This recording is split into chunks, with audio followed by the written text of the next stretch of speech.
ముందెట్టు, తింటాం, చేయి అడుగుతాం, స్నానం చేస్తాం, లెక్కలో లేవు, లేదా మానేస్తాం, అక్కడే పడుకుంటాం అని అడుగుతున్నాను. స్నానం చేయకుండా తర్వాత అవసరం అయితే డబ్బుండి ట్యాబ్లెట్స్ వేసుకున్నాడు, నిద్ర రాదు నడుతున్నాను. మా డబ్బులు లేవు, ఏమీ లేవు, ముద్ద తిన్నాం చెప్పండి, కంచం ఎత్తాను, లేదా అక్కడ పక్క గంట చాలా పడుకుంటాను అడుగుతున్నాను. దేవుడిచ్చిన దీవెనలో ఒక దీవెన చెప్పిన కంటి నిండా నిద్రపోవడం కూడా చెప్పండి.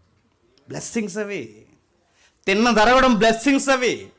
నీ పిల్ల పాపలతో ఆనందంగా ఉండడం దేవుడిచ్చిన దీవెనది. నీ కుటుంబంలో ఆరోగ్యంగా తిరగడం దీవెనది. నడుతున్నాను. రిలయన్స్ వాళ్ళకి ఆరోగ్యం ఉందా? అంబానీలకు ఆరోగ్యం ఉందా? ఎవరైతే బీజేపీ పెద్ద పెద్ద నాయకులు ఉన్నారు ఇప్పుడు దేశాన్ని కొనేసి వాళ్ళకి ఉందా? వీళ్ళందరూ ఫంక్షన్కి వెళ్ళారు, మీరు వీడియో బయటకు వచ్చింది, మీరు చూసారు లేదో. ఈ ఫంక్షన్కి వెళ్ళిన వాళ్ళందరూ ఇలా కూర్చున్నారు, పెద్ద మనుషులు అందరూ కూర్చున్నారండి. ఇలా కూర్చుంటే ఆడు స్వీట్ వేస్తా అన్నాడు, ఆడు వద్దా అన్నాడు, ఈడు వద్దా, ఈడు వద్దా అన్నాడు, ఆడొద్దా అన్నాడు. హాట్ వేస్తా, ఆడు వద్దా, ఈడు వద్దా, ఈడు వద్దా, ఆడు బిర్యానీ ఆడొద్దా, ఇది మరి ఏది తింటారా? ఫంక్షన్కి ఎందుకు వచ్చారు? మీరు స్వీట్ తినరు, ఆడు తినరు, బిర్యానీ తినరు, పులిహార తినరు, ఏమేమి తినరు. మాకు హలో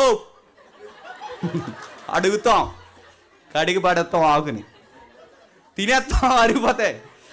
అడుగుతున్నా, అన్నీ ఉండి తినలేని ఆ బతుకులు బాగున్నాయా చెప్పండి? తినలేని ఆ బతుకులు బాగున్నాయా? ఏది తినేసిన అరిగిపోయి. ఎందుకు చెప్పనా? పేదరికాన్ని దేవుడిచ్చిన వరం అయితే, మధ్యతరగతి జీవితం దేవుడిచ్చిన వరం అయితే, ఆరోగ్యము, ఆయుస్సు, కంటి నిండా నిద్ర, సంపాదించిన రూపాయలు తృప్తి, దీని అంతటినీ దేవుడు ఏమన్నాడు చెప్పనా? బ్లెస్సింగ్స్ అన్నాడు.